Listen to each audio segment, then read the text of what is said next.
Eva, au début de la Genèse, était une femme. Adam était un homme. Dans cette vidéo, nous révélerons ce qui s'est passé avant la création du monde et bien plus encore, si Dieu le veut. Pour réussir personnellement et spirituellement, soyez très attentifs. Nous allons d'abord au premier verset de la Bible. En hébreu, je le traduis, cela dit ainsi, Bereshit bara Elohim et hashamayim ve'et haaretz. Au commencement, Dieu créa les cieux et la terre. Maintenant, beaucoup de gens commencent, comme il est raisonnable, par le premier verset. Maintenant, je veux te demander, qu'est-ce qui s'est passé avant ce verset? Évidemment, ce n'est pas écrit. Maintenant, nous allons raisonner. Si Dieu, notre Créateur, crée un monde, il a évidemment une raison de créer le monde. Es-tu d'accord avec moi? C'est-à-dire, quand Dieu décide de créer ce monde, il y a évidemment une raison, il y a une volonté préalable. Quelle était la volonté de Dieu pour créer ce monde? Cette question va être le centre, l'axe de notre cours d'aujourd'hui. Nous allons parler, si Dieu le veut, aussi d'Adam et Ève dans leur création, et aussi de quelque chose de très impressionnant à quoi je veux me référer.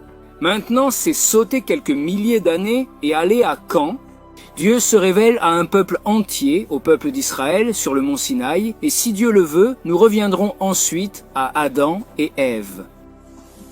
Voici ce que dit le verset en hébreu selon ma libre traduction.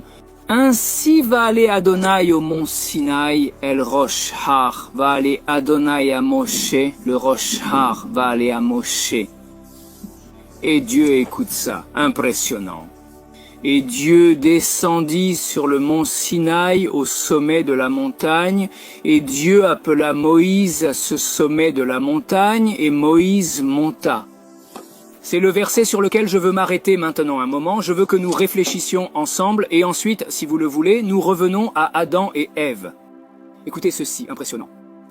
Il dit que Dieu est descendu sur le mont Sinaï. Nous allons voir et relier ce que nous avons dit au début, que Dieu a créé ce monde évidemment avec une volonté. Dieu a évidemment une volonté. Autrement dit, n'importe qui peut le penser. Allons-nous différencier à l'infini un menuisier qui a terminé une table à cet instant? Évidemment, toute personne dotée de raison va dire et va penser. Le menuisier avait la volonté de construire une table, donc il a construit une table. Et c'est le cas avec n'importe quel type d'objet, n'importe quel professionnel, n'importe quel individu. Quelqu'un est allé prendre un verre d'eau et a pris un verre d'eau. Évidemment, la personne avait soif et voulait prendre un verre d'eau et a pris un verre d'eau. C'est-à-dire chaque action que nous faisons, évidemment derrière se cache une volonté. Par conséquent, évidemment, Dieu, le Créateur, le Tout-Puissant, avant la création de ce monde, avait évidemment une volonté. Il avait une raison, si c'est en hébreu comme dit précédemment, pourquoi je te parle du mont Sinaï. Il faut comprendre quelque chose de très impressionnant que Dieu a fait en premier, a créé la Torah, la Bible. Au niveau du temps, évidemment, Dieu est au-dessus du temps, au-dessus de l'espace, Dieu est tout, comme nous le disons en hébreu, c'est écrit dans un verset. Ainon milvado, Dieu est le seul créateur tout-puissant, rien n'existe en dehors de lui. Il est au-dessus de l'espace, au-dessus du temps, il est tout, inclut tout, est au-dessus de tout. C'est-à-dire, c'est ton Créateur qui t'aime et qui a confiance en toi, et qui a confiance en nous pour que nous accomplissions notre mission, si Dieu le veut. En conséquence, le Créateur tout-puissant a préalablement créé la Torah. Selon nos sages juifs, Dieu a créé la Torah, la Bible juive, qu'il a remise sur le mont Sinaï. Nous allons y consacrer quelques minutes. Si Dieu le veut, il a regardé la Torah et a créé le monde, c'est-à-dire Dieu. Tout comme un ingénieur, un architecte qui dessine sur un plan la ville qu'ils vont, par exemple, un ingénieur planifie une ville, un pont ou l'architecte un bâtiment. Il a un plan. Il fait d'abord le plan, puis il regarde le plan et ensuite, avec une équipe en construction, ils construisent la ville, le pont ou le bâtiment. C'est-à-dire, il y a un plan préalable et une construction ultérieure. Ainsi, Dieu a d'abord créé la Torah, puis a créé le monde. Par conséquent, ce monde est lié et est totalement dirigé selon les lois de la Torah. Par conséquent, la personne qui respecte la Torah est évidemment liée à Dieu et aux lois qui sont en vigueur. Ce monde est quelque chose de très profond. Évidemment, on respecte la Torah et on fait la volonté de Dieu, mais évidemment, on se connecte aussi avec la force créatrice qui est Dieu et on agit. Comme nous dirions, cela va dans le sens de la création de ce monde selon ce que Dieu veut. C'est-à-dire, nous continuons en hébreu, la personne fait la volonté de Dieu, c'est-à-dire la personne qui respecte la Torah et les mitzvot fait la volonté de Dieu. Maintenant, qu'est-ce qui s'est passé sur le mont Sinaï? Il faut comprendre que Dieu est descendu sur le mont Sinaï. C'est la première fois que Dieu se révèle à un peuple entier, c'est-à-dire plus ou moins 3 millions de personnes. Nous étions là sur le mont Sinaï et nous avons tous vécu à un niveau prophétique. Toutes les âmes du peuple d'Israël, toutes les âmes de tous les temps, toutes les âmes, nous étions là, bien que pas au niveau du corps, évidemment, mais les âmes mères du peuple d'Israël, qui sont toutes les âmes de toute la génération, du peuple d'Israël et des convertis issus de ce peuple. Ils étaient également là et nous avons entendu et vu les lettres en hébreu des 2 premiers commandements, qui sont les suivants. Adonai Eloheja Asher Otzetija Meretz Mitzrei Miveit Abadim. Je suis Dieu, ton Dieu qui t'a sorti de la terre, d'Égypte, du pays de l'esclavage. Et le 2e commandement est le Yé Elohim Ajerim Alpanei, tu n'auras pas d'idole devant moi, c'est la provision de l'idolâtrie. Ces 2 premiers commandements, il faut savoir que tout le peuple d'Israël a entendu et vu la voix de Dieu, on dit en hébreu Veroi Metakolot. Nous avons vu les lettres en hébreu des 2 premiers commandements, que nos sages nous expliquent, que nos âmes. La scène était si forte que les âmes sortèrent de nos corps. Et les anges qui entouraient la montagne nous réveillaient comme s'ils nous ramenaient. Ils nous rendaient l'âme en quelque sorte, et avec chaque commandement, l'âme sortait et revenait. C'était une scène spirituelle d'une magnitude qui n'a jamais eu lieu à aucun moment de l'histoire. Évidemment, une révélation de Dieu a raconté à un peuple de manière métaphorique, mais est descendu de la montagne. Dieu est tout, il est au-dessus de tout, comme nous l'avons dit. Mais Dieu s'est révélé de manière très très forte, jusqu'à ce que le verset dise qu'il est descendu au sommet de la montagne. Il s'est révélé au peuple d'Israël, le peuple de Dieu. Pourquoi faire? Pourquoi faire? Et maintenant, connectons-le à la création du monde qui est à cause de Dieu. Et c'est un secret du mysticisme juif que Dieu veut ce qui est dit en hébreu, une dirabat atonim.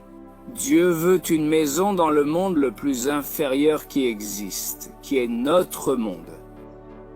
Pourquoi? Pour vivre et se connecter avec nous et élever ce monde le plus bas qui existe, le monde le plus matériel, évidemment, au-dessus de tous les anges et de tous les mondes supérieurs, et l'amener à un point plus élevé que le monde le plus élevé qui existe, c'est-à-dire le monde le plus bas, l'amener au point le plus élevé. Impressionnant. Donc toi, au moment où tu fais avec ton libre arbitre, ton action possible que Dieu te donne, la grâce, la liberté et la bénédiction, et le cadeau de choisir la vie, choisir le bien, ce qu'on appelle le libre arbitre, tu peux choisir de faire le bien ou que Dieu me permette de faire le mal. Quand tu mets en action ta volonté, ton action, ta parole et ta pensée pour faire la volonté de Dieu, tu te transformes en quelqu'un au-dessus des anges. Et c'est la volonté de Dieu avant la création du monde. Parce que Dieu a créé ce monde pour que nous en fassions une maison, une demeure et vivre avec nous.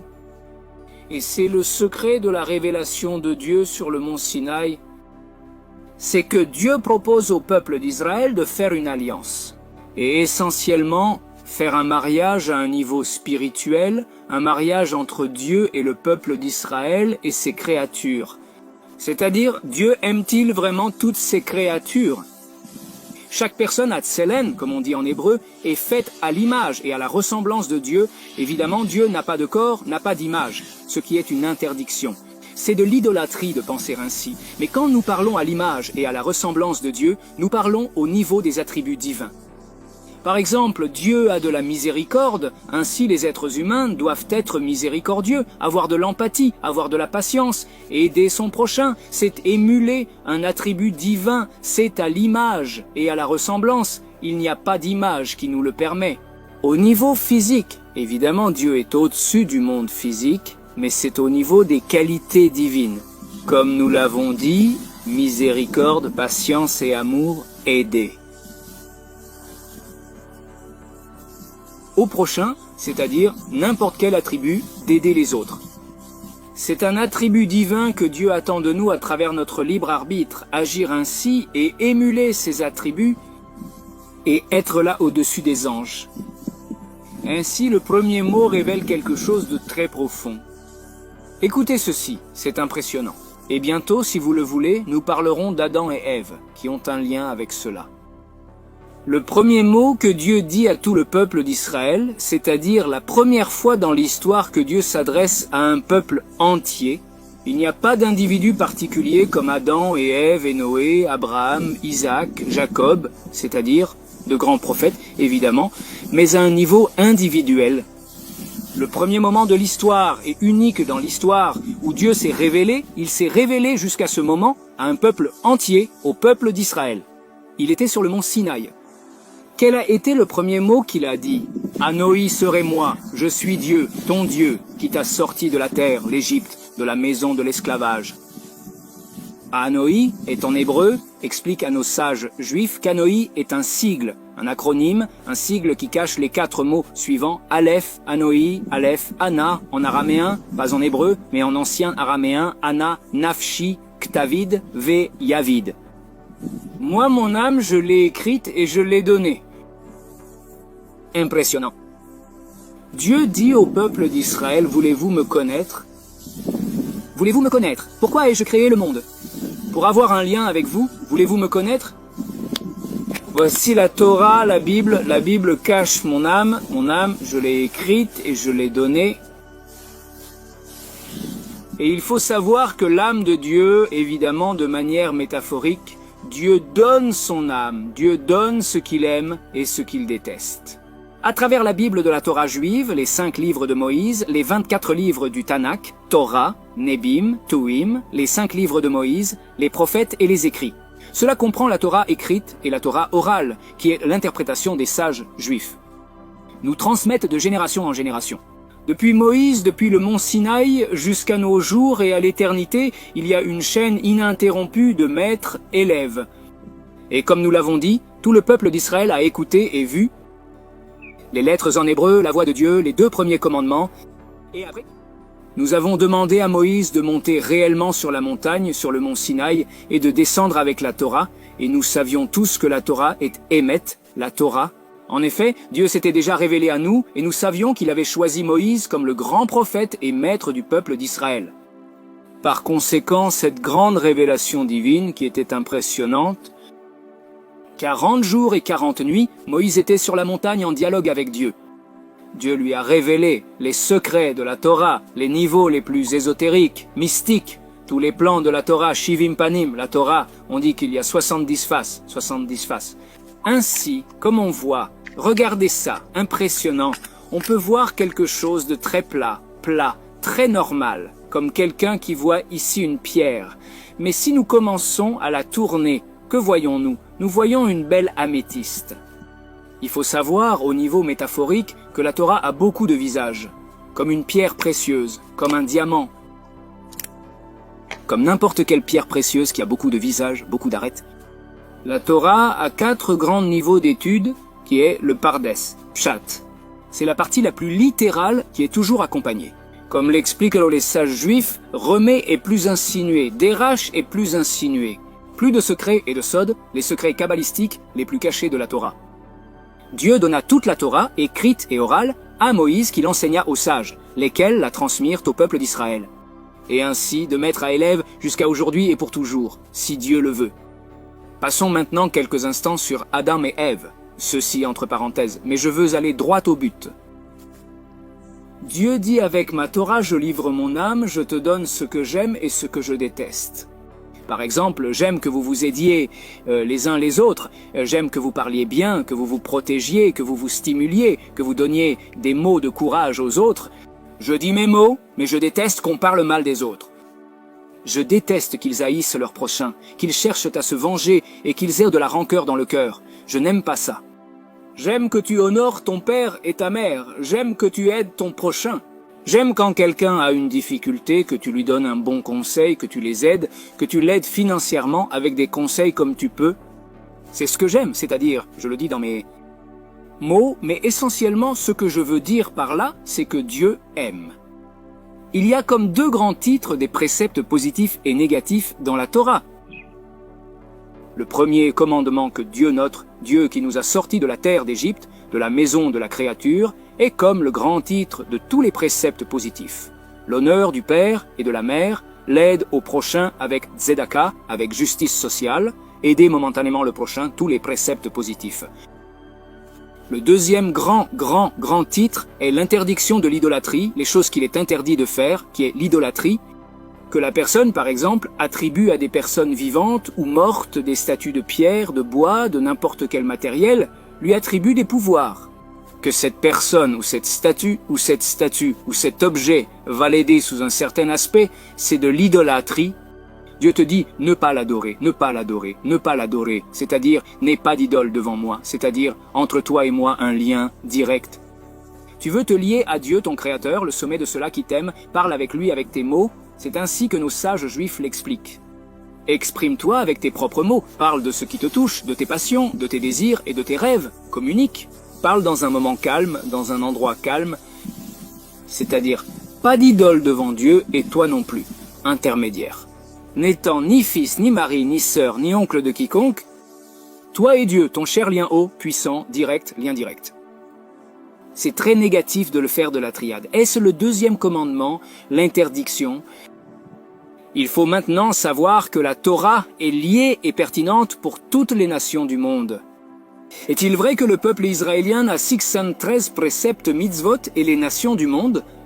Les enfants de Noé, qui sont pertinents pour toutes les nations du monde, ont les 7 grandes lois de Noé qui se diversifient en de nombreuses lois. C'est l'essentiel, en résumé. Mais que la Torah est un lien pour toutes les nations avec Dieu, chacune selon sa mission. Les nations du monde et le peuple israélien forment ensemble un grand corps, chacun ayant sa fonction. Il n'y a personne mieux ni pire que quiconque, tout comme dans un corps, il n'y a rien de mieux ni de pire qu'une autre partie du corps. Chaque cellule du corps, chaque millimètre du corps a une fonction spécifique et indispensable pour le bon fonctionnement du corps. Toutes les nations du monde, pour le fonctionnement de ce monde, nous sommes tous indispensables. Nous continuons maintenant. Et maintenant, si je veux parler d'Adam et Ève, nous allons parler s'ils étaient hommes et femmes. Nous irons le connecter avec le mont Sinaï. Écoutez ceci, c'est impressionnant. Il dit ainsi, je le dis en hébreu, je le traduis. Il dit ainsi. Et ainsi. Que Dieu a créé Adam à son image et à sa ressemblance, Dieu l'a créé lui. Et après qu'il dit, qu'est-ce que cela signifie que Zahar est-il masculin? Nekeba est-elle féminine? Ont-ils été créés?